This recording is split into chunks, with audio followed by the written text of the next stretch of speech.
अपनी मृत्यु से कुछ समय पहले वैज्ञानिक और लोकप्रिय टेलीविजन होस्ट कार्ल स्टेगन ने ये काफी दुखद शब्द लिखे थे। हमारा ग्रह इस महान चारों ओर फैले हुए ब्रह्मांडीय अंधकार में एक अकेला बिंदु है। हमारी अस्पष्टता में, इस विशालता में गित्सस, कहीं से भी हमें खुद से बचाने के लिए मदद आने का कोई संकेत नहीं है। आप जानते हैं, अगर राजा डेविड कार्ल के साथ एक कप कॉफी पी सकते और जीवन के प्रति उनके निराशाजनक दृष्टिकोण पर चर्चा कर सकते, तो मुझे यकीन है डेविड ने उन्हें भजन 19 की एक प्रति दी होती, उनके विचारों को चुनौती देने और उनके दिल को प्रोत्साहित करने के लिए। यह महान भजन इस सच्चाई को उजागर करता है कि हम ब्रह्मांड में एक अकेला बिंदु नहीं हैं। अंधकार वास्तव में सृष्टि हमें हमारे सृष्टिकर्ता के बारे में सिखाती है, और यहां पद 1 में हम देखते हैं कि सृष्टि ईश्वर के हस्ताक्षर को प्रकट करती है, जो हर जगह इस उपस्थित है। हम अकेले नहीं हैं। डेविड यहां लिखते हैं, आकाश ईश्वर की महिमा का वर्णन करता है और ऊपर का आकाश उसकी कारीगरी की घोषणा करता है। दूसरे शब्दों में, सूर्य और तारे वे केवल चमक नहीं रहे हैं, वे वास्तव में हमारी सृष्टि की महिमा के बारे में बहुत कुछ कह रहे हैं। कल्पना कीजिए कि आज के समय में लोग आकाश की पूजा कर रहे हैं, जबकि आकाश वास्तव में ईश्वर की पूजा कर रहा है। यह कितना दुखद और मूर्खतापूर्ण है। वास्तव में वैसे यहां की हिब्रू क्रियाएं कुछ ऐसा व्यक्त करती हैं जो लगातार क्रिया में है, इसलिए हम इसे इस तरह अनुवाद कर सकते हैं, आकाश चलता रहता है, ईश्वर की महिमा का वर्णन करता रहता है। आकाश लगातार उसकी कारीगरी की घोषणा करता रहता है। अब यहां पर उसकी कारीगरी का अभिव्यक्ति यह कहने का एक और तरीका है कि यह ईश्वर का हस्ताक्षर है, और एक कलाकार की तरह ईश्वर ने अपनी उत्कृष्ट कृति पर हस्ताक्षर किए हैं। उसकी कला संग्रह फिर लगातार प्रदर्शित होती रहती है। तो प्रियजनों, जब हम ब्रह्मांड की प्रशंसा करते हैं, याद रखें यह बढ़ाता है ईश्वर की महिमा। अब दूसरी बात, सृष्टि न केवल ईश्वर के हस्ताक्षर को प्रकट करती है, सृष्टि ईश्वर की बुद्धिमत्ता को भी प्रकट करती है। पद 2 हमें यहां बताता है कि सृष्टि प्रतिदिन, अर्थात दिन प्रतिदिन वाणी उंडेलती है और रात को रात, अर्थात रात के बाद रात ज्ञान प्रकट करती है। अब यहां पर दाऊद जो शब्द उंडेलने के लिए उपयोग करते हैं, वह आमतौर पर एक उफनते हुए झरने के लिए उपयोग किया जाता है, और ज्ञान के लिए जो शब्द है वह प्रेक्षणीय डेटा को संदर्भित करता है। तो दाऊद कह रहे हैं कि सृष्टि लगातार हमारे सृजन के बारे में भी प्रेक्षणीय तथ्यों को उफनाती रहती है। मेरा मतलब है, बस मानव शरीर की जटिलता को देखिए। यह सच कहूं तो एक अद्भुत डिजाइन है। अब मेरी उम्र में यह इतना अद्भुत नहीं है, लेकिन आप समझते हैं कि मैं क्या कह रहा हूं। एक फूल की पंखुड़ियों का अध्ययन करें, घास के एक तिनके का अध्ययन करें, या एक बर्फ के टुकड़े की जटिलता, एक परमाणु की सटीकता, गुरुत्वाकर्षण की प्रकृति में जो कुछ भी आप देखते हैं वह गवाही देता है, उंडेलता है, हमारे अद्भुत रूप से बुद्धिमान सृजनकर्ता के ज्ञान को उफनाता है। अब निश्चित रूप से इस सत्य को अविश्वासी दुनिया द्वारा दबाया जाना पड़ता है। पॉल ने रोमियो के अध्याय 1 में लिखा कि अविश्वासी दुनिया सच को सचमुच दबा समो देती है। सृजन के बारे में रोमियो 8 पद 18 सुनिए। इस ब्रह्मांड में देखे जा सकने वाले डेटा को दबाने की त्रासदी यह है, पूजा करने के बजाय आप चिंता करने लगते हैं, आप अटकलें लगाने लगते हैं। सृजन की पूजा करने के बजाय आप निराशा में रह जाते हैं कि आप बस ब्रह्मांडीय अंधकार में अकेले हैं, कि आप बस आकाश गंगा में उड़ने वाले धूल के एक कण हैं। खैर, मैं आपको बताता हूं, परमेश्वर के वचन के अनुसार यह महिमामय सृजन, यह सब एक महिमामय डिजाइनर और सृजनकर्ता की ओर इशारा करता है। ब्रह्मांड कारण उसकी हस्ताक्षर है, और प्रकृति की जटिलता और सामंजस्य हमारे सृजनकर्ता की बुद्धिमत्ता की ओर इशारा करता है।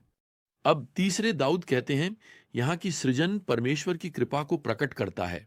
वह यहां पद 3 में कहते हैं, कोई वाणी नहीं है और न ही ऐसे शब्द हैं जिनकी आवाज आकाश की नहीं सुनी जाती।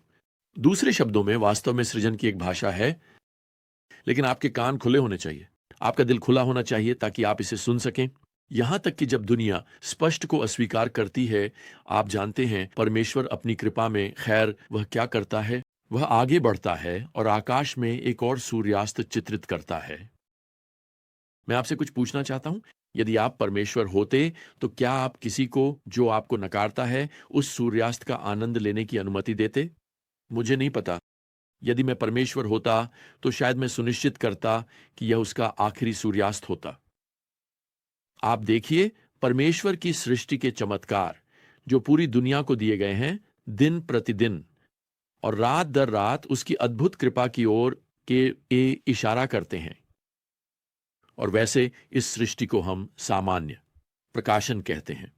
हम चारों ओर देखते हैं और इस स्पष्ट निष्कर्ष पर पहुंचते हैं कि पास में एक सृजनकर्ता है और हर कोई सामान्य रूप से इस सत्य को मान सकता है। और जैसे ही आप जटिलता और आपकी कलाई घड़ी के क्रम एक्सेस को देखते हैं, जो आपको यह जानने के लिए प्रेरित करता है कि एक घड़ी निर्माता है, लेकिन हमें अभी भी विशेष प्रकाशन की आवश्यकता है, यानी हमें अभी भी बाइबल की आवश्यकता है। सामान्य प्रकाशन दुनिया को सूचित करता है कि एक सृजनकर्ता मौजूद है। विशेष प्रकाशन हमें उसका नाम बताने के लिए होता है। वास्तव में अब दाऊद यहां भजन संहिता 19 में परमेश्वर के संदर्भ को बदल देता है। उसने भजन की शुरुआत परमेश्वर को एल कहकर की।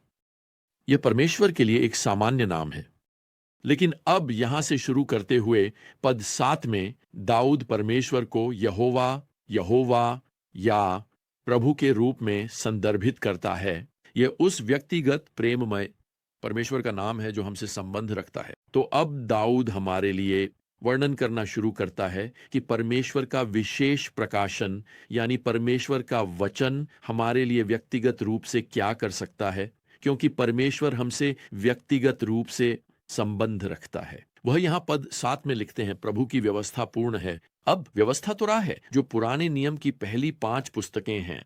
वो यहां कहते हैं ये पूर्ण है, इसका मतलब है कि यह संपूर्ण है, यह विश्वसनीय है, यह आपके और मेरे जीवन के लिए पर्याप्त है। तो प्रभु की पूर्ण व्यवस्था क्या करती है? खैर पद 7 हमें बताता है यह आत्मा को पुनर्जीवित करती है। वैसे ये वही शब्द है जिसका उपयोग दाऊद ने भजन 23 में किया था, जब प्रभु उसकी आत्मा को पुनर्स्थापित करते हैं। कोई फर्क नहीं पड़ता कि आप अपने सृष्टिकर्ता से कितनी दूर भटक सकते हैं, भगवान ने आपको एक प्रेरित मानचित्र, अपना वचन दिया है जो आपको फिर से उसके साथ चलने के लिए वापस लाता है। अब दाऊद यहां पद 7 में भगवान के वचन की एक और विशेषता देने के लिए आगे बढ़ते हैं। प्रभु की गवाही निश्चित है। अब यह कानूनी भाषा है। जब भी लोगों को अदालत में बुलाया जाता है, वे उस पर गवाही देते हैं जो वे निश्चित रूप से जानते हैं। तो भगवान गवाही दे रहे हैं कि उनका वचन निश्चित है। उसका वचन उस गवाह के स्टैंड पर खड़ा हो सकता है और अपनी सच्चाई की गवाही दे सकता है, क्योंकि भगवान का वचन सत्य है, पूरा सत्य है और केवल सत्य है।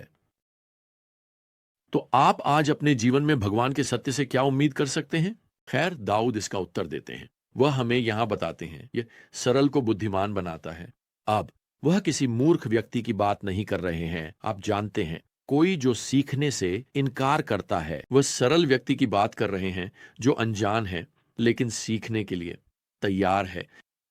सालों से हैती में एक अनुभवी मिशनरी ने उन दिलचस्प प्रार्थनाओं को इकट्ठा किया जो उन्होंने गांव के बाइबल अध्ययन में ग्रामीणों को भगवान के वचन के सत्य सीखते या समय करते सुनी। एक अवसर पर एक ग्रामीण ने प्रार्थना की, पिता, हम सब आज भूखे बच्चे पक्षी हैं, हमारे दिल के मुंह खुले हैं, आपके द्वारा हमें भरने की प्रतीक्षा कर रहे हैं। ओह, यह एक बहुत ही सरल लेकिन बहुत ही बुद्धिमान प्रार्थना है। अब दाऊद यहां भगवान के विशेष प्रकाशन, भगवान के वचन के बारे में एक और विचार जोड़ते हैं। वह यहां पद 8 में लिखते हैं, प्रभु के उपदेश सही हैं। अब उपदेश वे चीजें हैं जो भगवान हमें करने का आदेश देते हैं। वे मार्गदर्शक सिद्धांत हैं। वे राजमार्ग के किनारे संकेतों की तरह हैं। आप उन्हें जीवन में सुरक्षित रूप से यात्रा करने के लिए अनुसरण करते हैं। और प्रभु के उपदेशों का क्या अर्थ है? हमारे लिए क्या करते हैं? खैर, दाऊद हमें यहाँ बताते हैं कि वे हमें आनंदित करते हैं, निराश नहीं करते, ये नहीं सोचने देते कि हम अकेले हैं, हम यहाँ ब्रह्मांड में सिर्फ एक छोटा सा कण हैं। नहीं, जीवन में आनंदित होने के लिए देखिए, आपके पास एक सृष्टिकर्ता भगवान है, जिन्होंने न केवल आपको डिजाइन किया है, बल्कि दाऊद के अनुसार वह आप में आनंदित होते हैं। वह आपको इतना प्यार करते हैं कि उन्होंने आपको एक मार्गदर्शिका, एक नक्शा दिया है जीवन के माध्यम से, और फिर स्वर्ग में जब यह आपको मार्गदर्शन करता है हर दिन।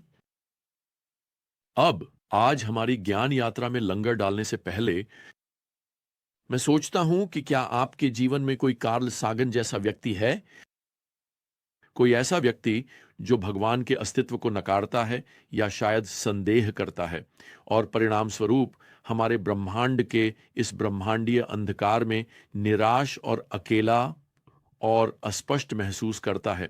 मैं आपको प्रार्थना करने के लिए प्रोत्साहित करना चाहता हूं।